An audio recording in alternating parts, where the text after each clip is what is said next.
সত্যি করে বল সাধনা, তোর মাথায় কে সিঁদুর তুলেছে? এ তুলেছে বাবা। সম্রাট! বাবা ও তো আমার বোন হয়। এই সাধনা, সিঁদুর মোছ। বাবা এইভাবে সিঁদুর মুছতে হবে না, তুমি ওই ছেলেটাকে ডিলিট করে দাও, তাহলে এই সিঁদুর একা একাই মুছে যাবে। ঠিক বলেছিস সম্রাট। এই ওই ছেলেটার নাম কি বল? জানি না। জানি না? এ আবার কেমন নাম? সম্রাট, তুই একে লক্ষ্য রাখ, আমি ওই ছেলেটাকে ডিলিট করে আসি। ঠিক আছে।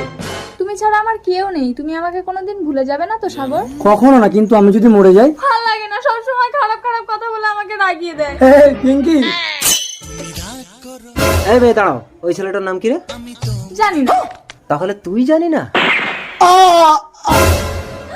সাগর, সাগর, সাগর, পিঙ্কি তুমি আর একটা বিয়ে করে নিও।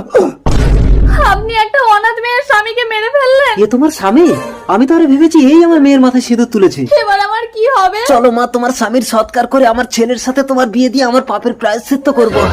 অসম্ভব।